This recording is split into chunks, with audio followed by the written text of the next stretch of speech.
A palavra de Deus ela é especial, e eu tenho dito isso já há algum tempo, e ela não se torna especial para mim, decorrente ao que eu tenho vivido, não. A palavra de Deus ela é especial em todas as circunstâncias. Ela é especial na sua concepção, porque ela é infalível naquilo que ela se propõe a fazer e inerrante naquilo que ela se propõe a dizer. Então, tudo que ela diz é correto, é firme, vai ser cumprido, e tudo aquilo que ela diz que vai acontecer, creia, querido, vai acontecer. Nenhuma profecia, nenhuma palavra, ela volta vazia, e a própria palavra nos diz isso. E como é que nós podemos saber que a palavra de Deus ela é fiel? O próprio Jesus disse que se 2 derem testemunho sobre um assunto, aquele assunto ele é válido. Então Jesus testemunha da palavra, o próprio Deus que inspirou testemunha da palavra, e o Espírito Santo, ele confirma. Então são bem mais de 2, são 3, Deus Pai, Deus Filho, Deus Espírito Santo. Então a palavra ela é fiel, independente de eu ser infiel, a palavra continua fiel. A palavra ela é firme não porque eu sou firme, porque eu sou vacilante, mas porque ela é inerrante e infalível, ela continua sendo firme. E é muito interessante quando nós olhamos a construção daquilo que nós chamamos de Bíblia, da construção daquilo que nós chamamos de palavra de Deus, como ela é uma aglutinação de tudo aquilo que Deus ele vai revelando. Deus ele começa no princípio, Gênesis,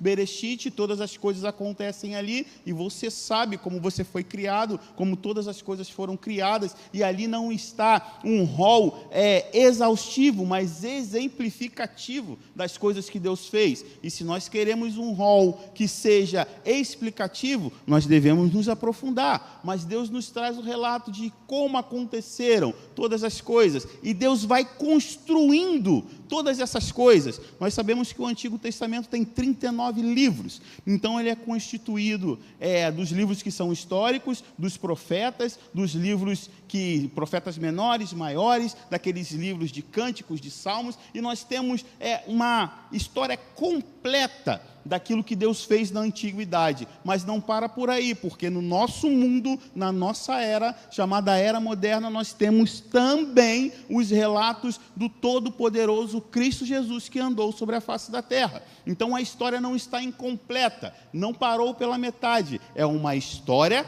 completa, que começa lá atrás, tem o seu desenrolar com a história, e só vai terminar com o advento de Cristo Jesus voltando para resgatar a sua igreja e aqueles que são seus. Mas nós vamos pegar um recorte, que é esse recorte não do Antigo Testamento, ainda que fala de Jesus abundantemente e aponta para esse tempo em que nós estamos, mas vamos pegar o recorte ali da vida de Jesus sobre a face da terra. Não há relatos ou relato mais interessante e importante do que a passagem do Cristo encarnado aqui no meio de nós, e depois crucificado, e depois ressurreto.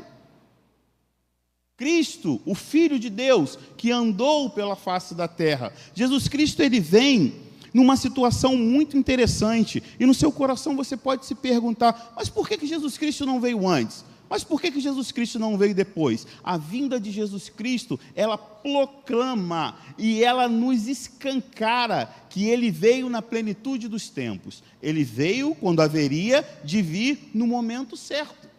Nós não falamos que Deus não se atrasa de forma nenhuma? Se Jesus Cristo é Deus, ele não se atrasou de forma nenhuma. Ele vem na plenitude dos tempos. E quando nós começamos a entender essa construção de vida, essa construção de tempo, parece que acende uma luz dentro de nós e diz, esse era o tempo ideal para que Jesus Cristo viesse. O povo de Israel já estava passando, ou tinha passado, nos relatos antigos, muitos problemas. Um povo que era idólatra aprendeu a adorar um só Deus, o Deus verdadeiro, mas falhava muito, se desviava muito, e Deus mandou profetas, e Deus mandou reis, e Deus mandou juízes, e Deus mandou pessoas para poder ensinar o povo, e mesmo assim o povo não quis, matava os profetas que falavam de Deus. Os juízes que eram bons, eles também não tinham muitas vezes vida longa, porque morria o juiz e o povo se desviava novamente. Os reis, depois que foram separados, o reino do norte e o reino do sul, todos os reis do reino do norte, terríveis, não salvou um. E o reino do norte foi totalmente destruído, banido, acabou, foi destruído. As 10 tribos foram destruídas. Deus preservou a Judá, que foi levada cativa pelos babilônicos, mas Deus teve misericórdia, porque da raiz de Davi haveria de vir o Salvador, assim como veio. Então o povo sofreu, passou por todos esses processos, até que chega a plenitude dos tempos, e há aquele período em 400 anos em que não há profeta, né, que nós chamamos do período interbíblico, 400 anos em que Deus não falou através de um profeta, mas chega a plenitude dos tempos e Jesus vem, e nos parece, né, e nos relatos bíblicos e históricos, que quando Jesus Cristo vem, a situação também era terrível. O Império Romano poderosíssimo, que governou o mundo inteiro, uma das maiores potências do mundo, pegou todos os territórios gregos, pegou tudo aquilo que os gregos tinham pego também dos assírios, e ficou com um território gigantesco, um dos maiores governos da terra. E nessa época, eles esperavam o Messias, e Jesus Cristo vem nesse tempo, onde Israel está subjugado pelos romanos. Imagina você, agora nós estamos aqui no Rio de Janeiro, no Brasil, agora imagina você, que aqui onde nós moramos, na Taquara, na região de Jacarepaguá, vai se estabelecer um rei, ou um governador, que vai cercear a sua liberdade. Ele vai dizer para você o que você pode fazer ou não. Ele vai dizer para você se você pode ir ou se você tem que ficar. Ele vai até deixar você cultuar, mas do jeito dele. E aí nós sabemos que entra a política, entra os conchavos, entra aquela coisa da facilidade, e esse era o panorama quando Jesus Cristo chega. E os judeus esperavam o Messias. Mas esse é o pano de fundo da vinda de Jesus. Jesus Cristo não chega numa época tranquila. Jesus Cristo não chega numa época fácil. Jesus Cristo enfrenta, como nós vemos na palavra, muitas dificuldades. Ele é perseguido em todo o seu ministério. Tanto que ele é crucificado, ainda que a palavra diz que ninguém o tomou, ele se deu, mas para quê? Para que as escrituras fossem cumpridas. Mas o que importa é o seguinte: Jesus Cristo aparece, começa a pregar, começa o seu ministério depois que ele é batizado, depois que ele volta do deserto, já na sua maior idade, e agora ele é responsável por si mesmo e começa a pregar o evangelho. E é interessante que ele diz que ele vem trazer o evangelho do reino. João Batista vem trazer o evangelho do arrependimento, e diz o texto que muitos iam até ele confessando seus pecados, mas Cristo veio trazer um evangelho diferente, o evangelho do reino. E Jesus Cristo inaugura, porque ninguém teve a capacidade de inaugurar esse reino. Só inaugura esse reino quem é dono do reino, quem é senhor do reino, e esse reino agora está no meio de nós. Olha só que maravilha. O reino de Deus em Cristo Jesus está no meio de nós, mas os judeus não o reconheceram. E ele veio para os seus, mas todos aqueles que eram seus não o reconheceram. E aí você pode pegar os judeus ou o próprio mundo, tá ok? Se você quiser se colocar nos judeus, sim, mas se quiser expandir, todo mundo. Ele veio para os seus, mas os seus não o reconheceram. Mas isso impediu Jesus Cristo de pregar?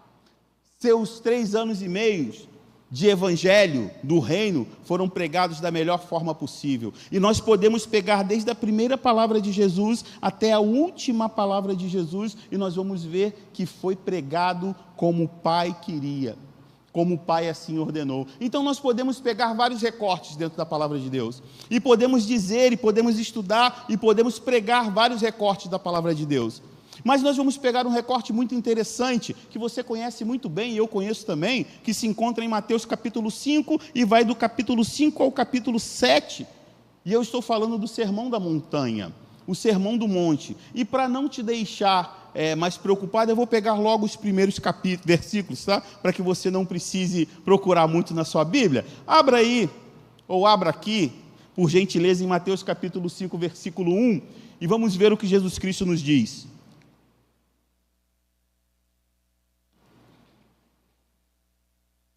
Estamos cansados de saber que Jesus Cristo era sempre apertado pelas multidões. Aonde Jesus Cristo estava tinha muita gente. Isso nós podemos ver nos relatos bíblicos com facilidade. Jesus Cristo não era um rejeitado, como muitos de nós outrora pensávamos. Jesus Cristo não era um de quem virávamos o rosto, né? Não era um que era enxotado, de forma nenhuma. As multidões apertavam a Jesus porque via que dele saía maravilhas, que as palavras que ele dizia eram palavras diferentes dos quais os religiosos diziam. E é muito interessante você entender que nesse momento nós tínhamos ali três representantes do povo, que nós chamamos de partidos, que eram muito fortes, que eram os saduceus, que eram os fariseus e que eram os zelotes. Para ficar mais fácil para você, deixa eu dizer, os saduceus eram a elite, aqueles que estavam no sinédrio, aqueles que governavam o povo de uma forma geral. Vamos colocar aí que os saduceus seriam o nosso STF. As decisões vinham dali. Você lembra quando Jesus ele é pego, ele é levado para onde? Para onde? Para ser julgado? Ele é levado de um lugar para o outro. Mas ele vai lá, para o sinédrio, para ser julgado pelos saduceus. Mas nós tínhamos também os fariseus, aqueles que estavam mais ali com o povo. Eles se misturavam ao povo. O relato nos diz isso, que é onde tinha muita gente e os fariseus estavam sempre ali. E nós tínhamos também aqueles que eram revolucionários. Por isso que Jesus não é um revolucionário. Barrabás era um revolucionário. Nós chamamos esses caras e a própria palavra chama os estudiosos de zelotes, eram aqueles que pegavam em armas, porque eles acreditavam que através da força, através da luta, através das armas, eles libertariam a Israel. E impressionante, Jesus Cristo vem trazer o evangelho do reino, que é oposto a isso. E isso fica muito claro quando nós começamos a ler e começamos a ter contato com os ensinos de Jesus. João Batista já passou, sabe por quê? João Batista morreu, ele foi morto, mas ele pregou o batismo do arrependimento. E agora Jesus Cristo vem nesse bojo, dizendo assim, João Batista pregou o do arrependimento. Eu sou maior do que ele, eu venho trazer para vocês agora a continuação, mas dentro do reino. Tá ok? E nós caminhamos e vamos chegar a Mateus capítulo 5, onde Jesus Cristo, mais uma vez, cercado pelas multidões, ele faz o quê? Tem vezes que ele ia ao barco, não é isso? E lá do barco ele entrava e se afastava um pouquinho da margem. Jesus Cristo era estratégico, tá? Como a multidão apertava, né? E nós sabemos que, não sei se Jesus Cristo era grande, se a gente pegar pela média dos judeus, não. E era acredito, pessoa comum, de estatura, então ele se perderia no meio da multidão, né? A multidão sempre apertando, então o que Jesus Cristo fazia? Ele sempre se retirava um pouco, para que a sua voz pudesse pegar toda a multidão. Então se ele estava à beira-mar, o que ele fazia? Pegava um barquinho, e ia um pouquinho para trás, para onde o vento batesse de trás e pudesse levar a sua voz. Agora aqui, quando a multiplicação dos pães, o que ele faz? Todo mundo... Porque não tinha como ele ficar mais alto, o que ele faz? Todo mundo sentado. Fica de pé só quem precisa, porque quem está sentado vai ouvir a minha voz. E nesse momento aqui, o que ele faz? Ele sobe a montanha. Nós não sabemos ao certo que montanha é essa. Nós temos algumas dúvidas com relação à montanha. Mas se você pesquisar, se você der um Google, você vai ver que a mais provável é uma coisa linda. É uma visão de cinema. É um monte que ele começa a zero, ele vai subindo, subindo, subindo, e conforme ele vai subindo, a paisagem ao fundo, ela vai se revelando. E na minha mente, muito provavelmente, Jesus Cristo sobe primeiro com os seus discípulos, e o povo atrás dele, ele diz, agora vocês fiquem aí um pouquinho, para que vocês possam ouvir a minha voz, porque o vento vai bater novamente e todos vocês vão ouvir. E aí se dá o sermão do monte ou o sermão da montanha. Jesus Cristo lidava com aquele povo que estava sofrendo. Jesus Cristo lidava não com os poderosos, não com os religiosos, não com aqueles que mandavam, mas Jesus andava no meio do povo comum, do povo que sofria, do povo que estava esperando o Messias e não via mais situação de esperança. Jesus Cristo lidava com aqueles que estavam sofrendo, com os desabrigados, com os mendigos, com aqueles que estavam à parte do povo que era rico, assim como ele trata conosco hoje. Apesar dele ter falado também para os fariseus, para os saduceus, para todos, mas o foco de Jesus era aqueles que sofriam, e nós vemos isso muito claro no Sermão do Monte. Essas palavras práticas que Jesus deu, essas palavras que fazem parte do dia a dia do ser humano, porque muitas vezes nós espiritualizamos muito. Muitas vezes nós queremos espiritualizar demais e nos esquecemos que os ensinos de Jesus também são práticos. Porque se ele nos quisesse ensinar só aquilo que nós viríamos quando ele fosse embora, ou quando ele voltasse para nos resgatar, ele não nos diria com tanta literalidade, para que vivêssemos melhor nesse mundo. E nós percebemos isso em todo o Sermão do Monte, desde o capítulo 5 até o capítulo 7. Mas olha como Jesus Cristo começa o seu relato. Vendo as multidões, Jesus subiu ao monte e se assentou. Seus discípulos aproximaram-se dele e ele começou a ensiná-los dizendo: bem-aventurado, um ponto aí. Se eu disser para você, você é muito bem-aventurado, o que você me responde? Hã? Tiago, você é bem-aventurado, o que você me responde? Amém. Ser bem-aventurado é uma coisa boa? Sim? E por que vocês ficaram com medo de responder? Ué, bem-aventurado, vocês são bem-aventurados? Amém, glória a Deus. Agora, se eu perguntar para você, o que é ser bem-aventurado? E eu sei que você vai me responder, porque você sabe o que quer dizer essa palavra. Bem-aventurado quer dizer mais alto, e estamos certos. Bem-aventurado vem da palavra em hebraico asher, mas nós estamos falando do grego. Do grego quer dizer macários. Mas deixa eu te dizer uma coisa, bem-aventurado, além de feliz, é completo, satisfeito. Aquele que está macários, aquele que é macários, ou asher, bem-aventurado, ele não é só feliz, ele não está só feliz, ele é e continua sendo. É uma completude tremenda, que não acaba quando as circunstâncias começam. Ser feliz, estar macários ou ser macários, não depende da circunstância que eu e você estamos. Porque não é só felicidade, a nossa felicidade por si só, ela depende de alguns fatores, e existem muitas nuances para sermos felizes. Muitas vezes, se não temos dinheiro, dinheiro mexe com a gente, né? Tanto muito quanto tanto pouco. Muitas vezes a gente não sabe nem o que quer, né? Às vezes o camarada é pobre, pobre de maré de si. Reclama, fala com Deus, mas não tem dinheiro para comprar uma bisnaga. Vou falar pão francês, porque os mais novos não sabem o que é bisnaga. Não tem dinheiro para comprar um pãozinho francês. E Deus vai lá, levanta o cara, levanta a moça, bota ele lá em cima. E aí a gente começa a reclamar, mas poxa, agora eu quero fazer isso. Não, dinheiro até tem, mas não tem tempo. Não, dinheiro até tem, mas não. Nós não sabemos nem o que nós queremos, porque muitas vezes a nossa felicidade, ela depende da nossa condição. Se nós olhamos para a nossa mesa e temos que comer, nós ficamos felizes. Mas se falta alguma coisa que nem faz tanta diferença assim. E mulher tem muito disso, né? A minha esposa fala assim: Edu, hoje eu estou com vontade de comer uma coisa que nem eu sei. E vem falar comigo. Será que eu vou saber? Edu, eu estou com vontade de comer uma coisa que nem eu sei. Aí eu fico assim: meu Deus do céu, como é que eu saio dessa? Se nem ela sabe. Aí eu começo: é fruta? Não, fruta eu como todo dia. Aí eu ataco: é chocolate? Vou logo na ferida.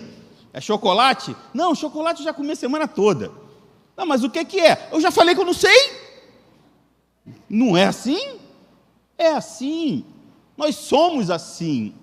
Então, a nossa felicidade muitas vezes depende das nossas circunstâncias, de como nós estamos momentaneamente, mas macários, não. Quem está E quem é bem-aventurado não olha para as circunstâncias. E parece que essa vinda do reino nos mostra isso muito firme e fielmente. Venha comigo. Já vimos que Jesus Cristo subiu a montanha.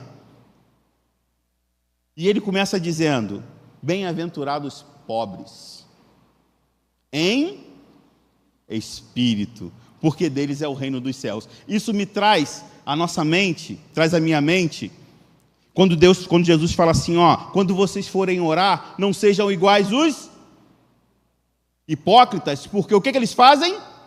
Eles vão para o meio da praça e ficam batendo no peito e gritando, e repetindo e falando. Esses não são pobres de espírito, esses se exaltam, esses estão fazendo para que todos possam vê-los. Esses não são pobres em espírito, eles acham que esses são ricos em espírito, são os religiosos. A religião tem tomado conta de muitos de nós, e isso não é novo, isso é velho. Aqueles que deveriam ensinar o povo acham que são ricos de espírito, porque detêm a palavra, porque detêm a oratória, porque detêm o conhecimento.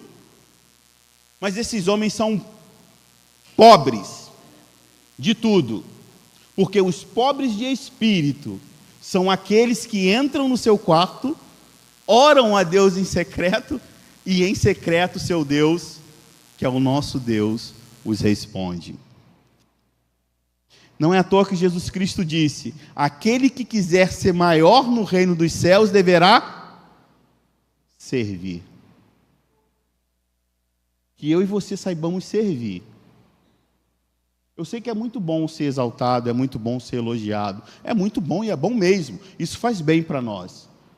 Mas devemos ser pobres de espírito, devemos entender que não somos melhores do que ninguém, que o outro também sempre tem lugar, não importa se eu tenho 30, 40, 50 anos de igreja e o outro e o irmão chegou agora e está aprendendo e está engatinhando. A minha obrigação e o meu prazer é que ele seja grande no reino dos céus, servindo igual a mim. Mas olha só, o povo está sofrendo, o povo não está bem, o povo está procurando uma saída, e Jesus Cristo vem falar de ser pobre de espírito.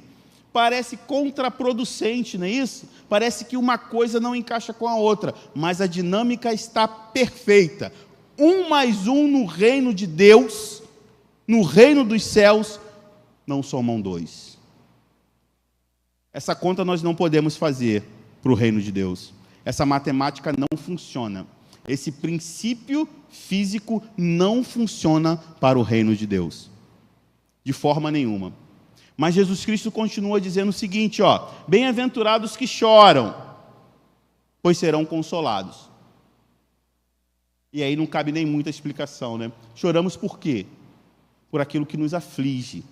Choramos pela justiça de Deus. Choramos para que Deus venha realmente e consuma o seu reino. Esses serão consolados. Choramos porque queremos que o reino de Deus se instaure em nós, se instale em nós. Nós que choramos, que viemos ao altar do Senhor com as nossas petições, que viemos ao altar do Senhor clamar por graça, esses serão consolados. Mas Jesus continua ainda: bem-aventurados humildes, pois eles receberão a terra por herança. E vamos só dissecar aqui o que é ser humilde, tá? Humilde é não ter dinheiro? Humilde é morar na favela? Ou na comunidade? Isso é ser humilde? Humilde é não ter um carro? Humilde é não viajar? Não, né? O que é ser humilde? Ser humilde é não ser soberbo, independente daquilo que você tem ou não. Conheço pessoas que são ricas e são humildes. Conheço pessoas que são pobres, soberbas, e vice-versa também, o contrário é realidade. Tá ok? Muitas pessoas humildes são soberbas. Jesus Cristo não está falando dessa humildade. Jesus Cristo está falando do seu coração, de como você olha para as situações, de como você olha para o seu próximo. E eu não estou falando do irmão da igreja, mas como a sua visão de mundo tem se estabelecido. Como você olha? Se bandido bom é bandido morto, devemos rever os nossos conceitos, porque bandido bom é aquele que se converte ao Senhor e se torna uma bênção nas mãos de Deus. Deus tem esse poder ou não? Deus pode fazer ou não? É chocante, eu sei que é. É difícil para nós entender que um assassino também tem direito ao perdão de Deus, que um estuprador também tem direito ao perdão de Deus, que aquele que nos ofende tem direito ao perdão de Deus, aqueles que estão nos lavados nas cadeias, nas vielas também têm direito ao perdão de Deus, e se forem lavados, resgatados, remidos, virão uma bênção na mão do Senhor. É difícil para nós entender que aqueles que estão enfurnados na droga, no adultério, na mentira, na pornografia, também necessitam e têm direito ao amor de Deus. E isso é chocante para nós. E nos tornamos soberbos quando nos colocamos num patamar acima. Quando Jesus Cristo veio estabelecer o reino, Ele veio salvar também essas pessoas. Ele veio trazer o evangelho do reino que nos choca. Porque se a palavra de Deus nos deixa confortável, tem algum problema conosco. Porque com a palavra não. A palavra veio para nos chocar, nos deixar desconfortáveis. E se estamos confortáveis com a palavra de Deus, tem alguma coisa errada. Porque a dinâmica do reino é totalmente diferente e é totalmente oposta à dinâmica do mundo. Porque se a dinâmica do mundo diz, vai lá e mata, a palavra diz, vai lá e salva. Se a dinâmica do mundo diz, vai lá e condena, a dinâmica do reino diz, vai lá e absolve. E isso é chocante. Não é chocante só para nós hoje, foi chocante também na época que Jesus trouxe. Foi chocante também para aqueles que estavam ouvindo. Porque não se engane você, muitos daqueles que estavam lá no sermão, ouvindo esse sermão, devem ter falado, mas nós estamos sofrendo, muitos de nós estamos morrendo, muitos de nós não temos o que comer, e olha só o que Jesus está dizendo. É totalmente contrário àquilo que eu tenho que fazer. Mas Jesus Cristo não para por aí não, querido, Ele continua. Bem-aventurados misericordiosos, porque obterão misericórdia. Então isso é uma ligação muito direta. Se eu não sou misericordioso, eu não vou obter misericórdia. Eu não vou obter. Se diz aqui, bem-aventurados misericordiosos. Misericórdia é se compadecer da miserabilidade alheia. Eu olho para o próximo e me compadeço da miserabilidade dele, assim como Cristo olhou para mim e se compadeceu da minha miséria. Palavra feia, né? Mas era isso que nós somos. O profeta Isaías disse que as nossas boas obras não passam de trapos de imundícia. O que eu faço em mim mesmo e por mim mesmo não serve para nada. Se Cristo estiver fora, pode embrulhar, jogar no pior lixo, não serve para nada. As minhas boas obras, se Cristo não estiver, não servem para nada. O meu olhar para o outro, se Cristo não tiver, não serve para nada. Não há nada que possa fazer, que eu possa mexer o coração de Deus, sem que Cristo esteja. Tudo que eu fizer, eu preciso estar acompanhado de Cristo Jesus. Ele precisa colocar o anel, ele precisa cacifar, ele precisa colocar a coroa, ele precisa me chamar de vencedor, porque tudo que eu fizer sem Jesus é nada. Isso daí vai contra o que nós aprendemos todos os dias, vai contra a pregação do mundo. E há de você me entender quando eu falar para você, ajudar o próximo é bom, mas é lógico que é bom. Isso é maravilhoso. Dar de comida a quem necessita, de água a quem tem sede, ajudar, lógico que é bom. Mas isso daí é uma obrigação que nós temos como sociedade. Nós vivemos em sociedade. E em sociedade nós devemos nos ajudar. E se você faz isso com Cristo na frente, se compadece das miserabilidades do ser humano, do próximo, aí você alcança uma bem-aventurança tremenda, porque você vai estar esfuziante, você vai estar cheio de alegria, de paz, você vai estar completo, e aquilo que fizer a sua mão direita, não sabe a sua mão esquerda. Mas Jesus Cristo continua, bem-aventurados puros de coração, pois verão a Deus. Isso daí é uma coisa, é o 6, tá? Bem-aventurados puros de coração. Ah, Jesus. Você lembra daquele versículo que diz que o coração é enganoso mais do que todas as coisas? E como nós vamos confiar no coração? Como nós vamos ter um coração puro? Como nós vamos limpar o nosso coração de todas as maldades, de todas as tristezas, de todas as angústias? Como que nós vamos fazer isso? Mas nós precisamos. O meu coração precisa estar limpo para que eu me achegue a Deus, para que a palavra de Deus ela faça morada em mim e eu consiga transparecer aquilo que Jesus Cristo Ele quer. Mas diz ainda no versículo 9, e esse mexe muito comigo, tá? De todas as 9 bem-aventuranças, esse é o que mais mexe comigo. Deixa eu compartilhar com você. Bem-aventurados os pacificadores, pois serão chamados filhos de Deus. Pacificador não é só aquele que quer a paz. Pega isso aí. Mas é aquele que produz a paz. E aí tem uma distância, uma lacuna muito grande para aquele que quer e para aquele que faz, para aquele que produz. O pacificador, ele é um atuante da paz. Um pacificador, ele não se deixa levar pela situação. Um pacificador, ele produz ambientes de paz. E nós temos vivido muita paz, né? Oxe! Dá para me dizer quantas guerras existem agora no momento? Não dá, né? São muitas. A palavra diz que o Senhor nos livra dos pés daqueles que se apressam em derramar sangue. Não é isso que a palavra diz? Esses são pacificadores? De jeito nenhum. Pacificador é aquele que produz essa paz. Mas ele não produz só paz no ambiente não, tá? Ele produz paz interior. Ele produz paz em si mesmo e produz paz nos outros. E aí nos faz lembrar daquela nossa tia, né, que faz aquele pudim maravilhoso. Eu particularmente não gosto, mas acho muito bonito aqueles pudins que saem lisinho, né? E aí no final do ano tem a batalha dos pudins. Toda tia quer fazer o pudim. Não, eu vou levar o pudim. Aí chega lá, botam lá 3 pudins. E aí começa. Não, o dela ela fez com água, né? Não, o meu eu boto leite condensado, o meu eu boto coco, o meu eu boto... Não, mas aprendeu comigo.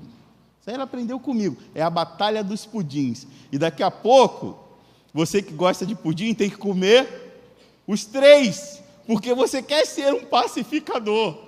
Você não quer ser um promotor da angústia, da tristeza, da bagunça. E ainda não pode dizer de qual tia está melhor.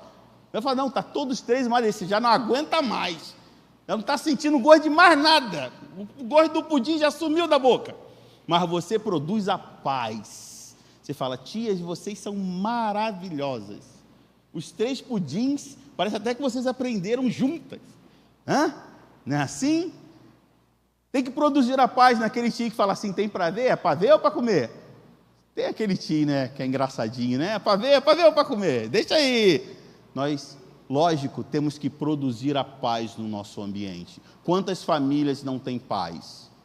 Quantos maridos estão espancando as suas esposas, batendo nos seus filhos, matando os seus filhos, dilacerando, acabando com a família? Quantos pais, quantas mães, ainda que isso seja difícil, mães abandonando seus filhos, matando seus filhos, e nós ficamos discutindo se aborto é legal ou não, se Deus permite ou não. Nós nunca seremos pacificadores se aceitarmos isso e tantas outras coisas. Nós nunca traremos paz se nos deixarmos influenciar por aquilo que o mundo acha ou por aquilo que o mundo quer. Ser firme, ser pacificador quer dizer firmeza. Eu não arredo o meu pé, eu participo e produzo essa paz, ainda que para você não aceite. mas eu produzo a paz em você. Aí a gente lembra daquele versículo: se alguém vier e te der um tapa no seu rosto, você dê a outra face. Se alguém quiser caminhar com você 1 milha, caminhe 2 com ele. Produza paz aonde você andar. Produza paz dentro de você mesmo. Produza paz no seu lar. Produza paz para aqueles que te cercam. Produza paz na sua faculdade, no seu trabalho, entre os seus. Seja um pacificador. Estamos terminando. Bem-aventurados perseguidos por causa da justiça, pois deles é o reino dos céus. Essa justiça não é justiça humana, tá? Não é a justiça que nós levamos ali para os tribunais, mas é a justiça de Deus. A justiça de Deus que faz e traz a revelação explícita do que é ser um filho de Deus e do que é participar do reino de Deus. Porque a justiça terrena, ela vai nos condenar, ela vai nos apontar. A justiça terrena vai querer colocar você no banco dos réus o tempo todo. E vai querer te incriminar o tempo todo. Vai querer te incriminar porque eu e você não fazemos parte desse reino, mas fazemos parte do reino que Jesus Cristo veio trazer. E toda vez que você for perseguido por causa da justiça de Cristo, você é um bem-aventurado. Não arrede o seu pé, querido. Não mude a sua opinião. Se a palavra diz, a palavra diz. E se a palavra diz, está dito. E olha só, hein? Parece que Jesus Cristo, no versículo embaixo, ele afirma ou reafirma aquilo que ele falou no de cima. Bem-aventurados serão vocês quando por minha causa os insultarem, perseguirem ou levantarem todo tipo de calúnia contra vocês. Tomara que nós sejamos caluniados. Tomara que levantem muitos falsos sobre a nossa vida.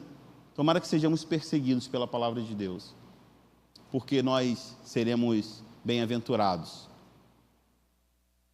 Você percebe que o mundo, ou que o sistema mundano, nesse sistema que nós vivemos, nós não teremos paz sem Cristo, que a paz do mundo ela não pode nos alcançar, porque não fazemos parte dele. Essa paz que muitos querem, essa mudança, essa alegria que muitos buscam, sem Cristo não é possível. E só é possível se nós entendemos, só podemos entender isso quando lemos a palavra de Deus, quando temos contato com Jesus. Porque Ele próprio diz, vão vos insultar, vão vos perseguir, vão mentir e falar todo tipo de mal contra vocês. Quantos aqui já passaram por isso ou têm passado? Glória a Deus se você tem passado, se você já passou. Você está dentro da palavra de Deus, querido. Você está em consonância com a palavra de Deus. Não se assuste, porque essa é a dinâmica do reino. Porque a dinâmica do mundo é ser politicamente correto. É bater nos seus ombros e falar, pô, legalzão aí. Isso daí que você fez é da hora. Bom mesmo, continua assim. Mas a dinâmica do reino é diferente. É você nadar contra a maré. É você ir para outro lado do rio e falar, nessa correnteza aí eu não vou não, querido. Se você está adulterando, adultera você lá. Se você espanca a sua esposa, saiba que Cristo te ama. Se você está se relacionando com as drogas, saia disso, porque isso não é bom para você. Se você confia na sua beleza, no seu status, no seu poder social, cuidado. Se você confia no seu dinheiro, cuidado mais ainda. Se você confia que a sua fortuna vai te levar para lugares prósperos, tome cuidado. Eu vou para o outro lado da margem, porque eu quero ter beleza com Cristo, dinheiro com Cristo, eu quero estar bem socialmente com Cristo. É isso que eu quero. Sem Cristo, zero. Seja firme. Não faça concessões.